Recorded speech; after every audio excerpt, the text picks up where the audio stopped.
Hello, everyone. I'm sure you've heard the news of the uh, around 40 trillion that Tinubu wants to borrow again, even though they are saying, oh no, he's not borrowing it at once, he's going to stagger it over 2 years, but he's already getting approval for the bunch of the loan that he's going to collect now. I think beyond the fact that Tinubu has been showing fear of knowing that even the rig that he rigged before, he will not have the capacity to be able to rig this time. He will not have the critical numbers that will enable him to be able to rig, and he's putting everything together to ensure that within the 2 years that is left in this illegitimate administration of his, that he does all sorts of things and all manner of things that we might not even know the extent of which it's done. And so, looking at the 40 billion that he's borrowing, someone on Twitter called Nefertiti at First Ladyship, that's the handle by which this person goes by, and this person is saying so the person made, I don't know whether it's a he or it's someone that it's one of those nameless accounts, of course, that have followership, but you don't really know who is the person that's behind it. But there's a breakdown that this account, this ex account has done on the different loans that have been collected, by Tinubu's illegitimate administration. So he said Tinubu has borrowed significantly, primarily from World Bank, IMF, and I'll break them down. So that's the person breaking it down, not me breaking it down. I'm just looking at this page and taking the breakdown that is there. But before I go ahead to look at this breakdown, is to say that honestly, I think there's a bit of complicity with the international lenders in the way that they lend money indiscriminately. Most of them know that these projects are not actually executed the way that they're supposed to be executed.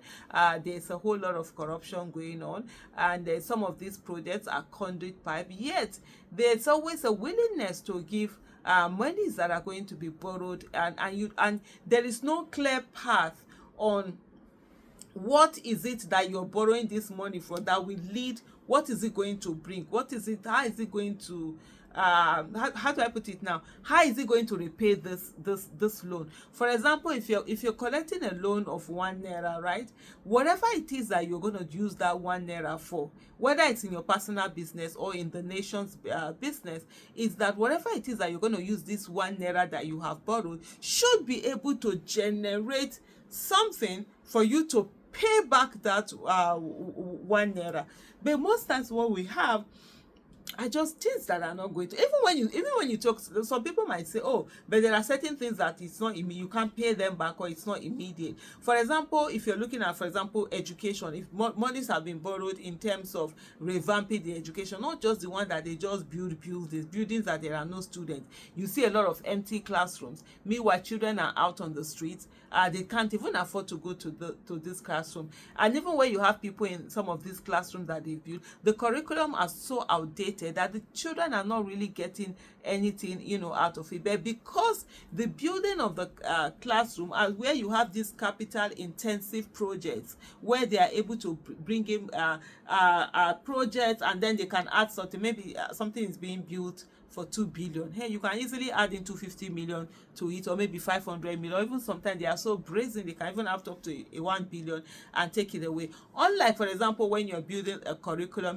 there's no money that you're using, it's just that effort that you're putting in more, you're not able to take this thing. So in education, but on the long run, if you put that money judiciously towards education, towards improving the standard of education, the quality of education, the kind of teachers that are there, the welfare of the teachers, the teaching materials that are accessible to the students, the learning environment that the students have, if you improve all of these things over time, it's going to add to the development, to the economic development. So those are also calculations that they might not be immediate, but you'll be able to put them and add them. But you're not seeing any of this in this calculation. Then why is it that these banks continuously give this approval? But beyond that, also, before I go, is so for us to come back also and also remember that if the National Assembly does not give approval, they no born Tinubu when may go collect money on behalf of anybody. Nobody is going to give it to him. According to the Constitution, there must be an approval from the National Assembly, and they get this approval because they are all in cohorts working together. Today we see National Assembly using 200 and something million naira to do one street light, and they are doing currently right now. Street light is the in thing that they are doing. People are shameless. We don't even have, it's not corruption we have in Nigeria. It's blatant looting and stealing. Wickedness of the highest order. Because there was someone who explained to me, and the person said, look, if there's going to be, if there's going to be corruption, right? If there's going to be, if we say corruption, you say everywhere in the world there's corruption. There's corruption in Europe, there's corruption in this thing. But the thing is that the difference between those people's corruption and our own corruption is that when the people want to do corruption, they make sure that whatever project it is they are doing, it works very well, so that nobody is even going to put an eye and check what even happened. But in our own case, they won't even do any project. They will just steal the whole money. And that's it, and they go away with it, and you have nothing, and people are just sitting down here, waiting for this thing. If I'm going to start working on this whole video, I think it's going to be too long. So yeah, I initially said I was going to talk about well, I think let me just go ahead and quickly talk about probably quickly talk about it, but it might extend, it might be a bit too long, but that's just what we have. But anyway, because this video, I don't want it to be too long. Let me come back to the loans that Tinubu had collected. First of all, there's a World Bank loan, which is $3.45 billion borrowed within his first 16 months in office. The loan includes $750 million for power sector recovery. So you have, and they've spent, I think they spent like over almost $1 billion on NNPC. This is the same NNPC that they say they have revived. The NNPC now, they've closed it down. It's not working. When people were telling us that, look, they are not working, and they are just blending, bringing this in and just mixing. Other people were abusing us, they're abusing people, saying that, oh, they are enemies of Nigeria, whatever. They've used that money, $900 and something million, spent on NNPC. The NNPC has gone. In the next 1 year or 2 years, again, they are going to revive that project and say they are going to spend another money. I've said this thing for crying out loud. Carry this the whole NNPC refineries in Nigeria, carry them and give them to NNPC workers. Let Nigeria stop paying them. Let them pay themselves. Let them, and give them some fuel. Let them run it and be paying their salaries and doing whatever it is that. Let them become privatized. For really crying out loud. You're out of that 6.45 billion, you have 500 million for women empowerment. I don't know which woman have been empowered. Is it by buying mixing the program they used to do, how to make soap, how to bake cake? Whether that's the empowerment, I don't know.